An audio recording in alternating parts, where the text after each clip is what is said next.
sorry, the number you reached is no longer in service.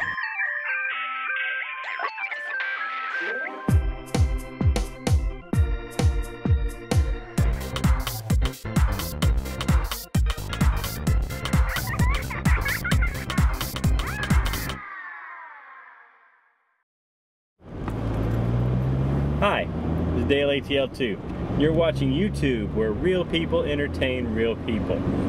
Vlogging is an amazing thing that we have at our disposal these days. Inexpensive cameras, pretty much every computer having editing software, and websites like this one that allow us to upload our videos, not just for ourselves or our families, but for the world to see. And we are able to document our lives, the places that we're at in our lives, for future reference or for future generations. My kids, for example, are going to be able to see what their dad was like when they were 2 years old and 6 months old. And by the time they're able to understand that, their dad will be different, so they can see what made their dad tick a little bit more. Plus, I'm documenting their lives as we go along as well. And in doing that, I'm giving them unbelievable amount of footage for them to see what it was like to be them when they were young. What I wouldn't do to have some footage like that of myself. It's hard to get that same memory from a still picture that was taken of me when I was blowing out the candles on my first birthday cake, or a still picture of me as I was petting my cat when I was 2. So vlogging is amazing in that sense. However, with websites like this, we are also able to talk to each other. And in doing that, we turn on the camera sometimes when we don't have anything to say. And that's not necessarily a bad thing. But people you need to understand that you have checks and balances built in that allow you to keep from posting something that is ultimately boring.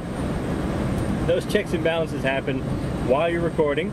You can be looking at yourself in the viewfinder, realizing that you're giving a blank stare to the camera. You don't have much to say. That's your first chance to stop.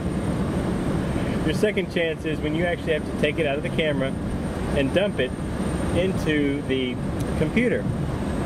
That's your second chance of checks and balances, not to proceed. Then hopefully you're starting to edit it, cutting out the ums, uhs, and blank stares, because there's plenty of them in there, because you turn on the camera without anything to say. If that's the case, please stop now.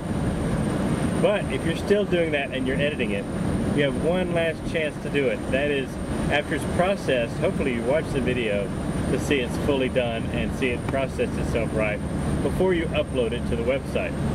Please, please, please take this final opportunity not to post boring material. Why? Because you're cluttering up the internet with garbage. Just like trying to drive down a pristine highway and having to dodge all kinds of roadkill. Not a wonderful thing to do. However, that's what you're putting out there. You're putting out vlogging roadkill on the internet superhighway, and that can be avoided by using your checks and balances. So people, please take advantage of all the opportunities you have to not inflict us with your boredom. I was so bored, I just wanted to do a video. That is not the time to do a video. Unless you're really creative when you're bored, then go right ahead. Please use your checks and balances. Make sure that the rest of us don't have to endure the tedium that is some of our own days. But please do share with us, all of us, your lives at their most interesting moments, because we will all be better for it. I'm Dale ATL2, and you're watching YouTube, where real people entertain real people. Now get out there and vlog when you have something to say.